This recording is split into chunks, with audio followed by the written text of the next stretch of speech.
ये क्वेश्चन देख के आपको डरना नहीं है, ठीक है। बहुत आसान क्वेश्चन है, दिखने में लग रहा है बहुत ही भोकाल टाइप का, है नहीं वो, ठीक है। देखो क्या बोला गया है, ये कार्टेशियन इक्वेशन है। आपको यहाँ सोचेंगे आपके कार्टेशियन इक्वेशन तो सर दिख ही नहीं रहा है, अपॉन में कुछ है ही नहीं, तो क्या बन लेंगे? नहीं बेटा, याद रखना हमेशा यहाँ एक्स वाई जेड के पास कुछ नहीं चाहिए। जब तक ये वाई के पास कुछ ऑक्यूपाइड है, एक्स के पास कुछ कोएफिशिएंट है, तब तक कुछ नहीं हो सकता है। इससे पहले तो 3 कॉमन निकालो, 6 कॉमन निकालो। क्वेश्चन हार्ड नहीं है, ठीक है, आपको थोड़ा सोचना पड़ेगा, ठीक है। 2 मार्क्स के लिए आया था मार्च 2015 में, मैंने उसके लिए लिया नहीं है, लेकिन मैंने सिर्फ आपको एक छोटी सी ट्रिक बताने के लिए लिया है। जो बच्चा गलती करके डायरेक्टली लिख देता है ना, उसके लिए ये एक सॉल्यूशन होगा मेरी तरफ से, ठीक है। तो ये याद रखना, आपकी तरफ चेतावनी है ये कि याद रखना एग्जाम में ऐसा करना है, ठीक है। यहाँ देखो पहले तो इक्वेशन लिख लो, 3x - 1 = 6y + 2 = 1 - z, ठीक है। तो यहाँ क्या करना है आपको, 3 कॉमन निकाल लेना है। तो 3 जब कॉमन निकलता है ना आपका, तो यहाँ बचेगा x - 1/3, ठीक है। कैसे बेटा, तो यहाँ ऊपर नीचे 3 से मल्टीप्लाई किया होगा, मैंने 3 ऊपर का कॉमन निकाला, नीचे बच गया, ठीक है। ऐसे ही सोचना है आपको, ठीक है। और यहाँ भी 6 कॉमन निकलेगा क्या सर? बिल्कुल, यहाँ 6 कॉमन, तो यहाँ आ गया y + 2/6, ठीक है। ऊपर नीचे 6 से मल्टीप्लाई किया, ऐसा समझो, ठीक है। तो मैंने यहाँ से 6 कॉमन निकाला, यहाँ डिवाइड हो गया, मतलब यहाँ 2/6 की जगह आ गया 1/3, क्या आ गया 1/3, ठीक है। = 1 - z, ये चलेगा, ठीक है, ये चलेगा। चाहो तो यहाँ z आगे चाहिए हमें, z - 1 का फॉर्मूला होता है, तो z - 1 और यहाँ माइनस कॉमन निकाल लो बाहर, ठीक है, माइनस ऑफ कॉमन निकाल लो बाहर, ठीक है। चलिए क्लियर, यहाँ तक समझ के बाद यहाँ उल्टा करना होता है, क्योंकि इक्वेशन क्या होता है बेटा, x - x1 = y - y1 = z - z1। रुको जरा सबर करो, a b c, इसकी राह देखते थे ना, ऐसे होता है, क्लियर। तो पहले ऊपर का लिख लेता हूँ न्यूमरेटर, फिर डिनोमिनेटर लिखना है, ठीक है। चलो अब ये 3 नीचे आएगा, तो x - 1/3 कैसे नीचे आ गया? देखो ये 3 है ना, इसको मैं 1/3 लिख सकता है, क्योंकि ये रेसिप्रोकेट हो गया, उल्टा ऊपर 3 जाएगा, ठीक है। ये y + 1/3 हो जाएगा, ठीक है। तो ये 6 है ना, ये 1/6 हो जाएगा, ठीक है।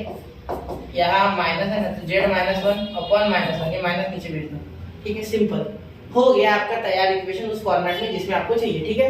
अब मैं वो फॉर्मेट लिख रहा हूँ जिससे आप भली भांति वाकिफ हो, भली भांति आप जानते हो उस फॉर्मेट को, ठीक है। देखो x - x1 a, y - y1 b = z - z1 c, ठीक है। तो ये आपका इक्वेशन है जो कि आपको यहाँ हटाना है, ठीक है। ये आपका x1 हो गया, ये आपका a हो गया, ये आपका y1 हो गया, ये आपका b हो गया, ये z1 हो गया, ये ऊपर का, और ये हो गया आपका c, ठीक है। चलो मैं इसे मिटा नहीं रहा हूँ, ऐसे ऐसे लग रहा हूँ, ठीक है। आप इसको अच्छे से समझना, इस चीज को फिर शुरू करेंगे, ठीक है। अब देखो ये जो है ना, ये नीचे का ये b बार है, क्या है b बार, तो यहाँ a बार पहले लिख लेता हूँ, ये x1 y1 z1, ठीक है, जो कि है -1/3 i कैप, ठीक है, +1/3 j कैप, +1/3 j कैप, ठीक है, माइनस k कैप, ठीक है। चलिए अब b बार देखिए, b बार क्या है 1/3 i कैप, है ना। चलो आगे 1/6 j कैप, ठीक है, और फिर -1 k कैप, तो माइनस k कैप, ठीक है, हो गया। बस ये आपका इक्वेशन था, बहुत ही आसान था ना। अब इसे वेक्टर फॉर्म में लिखना है ना, अभी आपका ये तो आ गया, बहुत आसान हो गया वेक्टर फॉर्म में लिखना। क्या होता है, r bar = a bar + lambda b बार, तो r बार = a बार क्या होता है -1/3 i कैप, ठीक है, +1/3 j कैप, ठीक है, माइनस k कैप, ठीक है। ये इक्वेशन है आपका, ये पता होना चाहिए आपको, ठीक है। तो आप यहाँ ऐसे भी लिख सकते थे, vector equation of the line is, और फिर ये लिखना, ठीक है, वो भी चलेगा, दैट इज आल्सो ओके, ठीक है। मेरे तरफ से कभी कोई बात नहीं होती है, ठीक है। आपके स्कूल के टीचर की तरफ से नहीं होगी, मुझे ये पता है 100%, ठीक है, या बोर्ड में भी नहीं होगी, क्योंकि कैसा होता है जो मेथड फॉर्मेट फिक्स है ना लाइसेंस प्लेस में, वो ऐसे रहता है।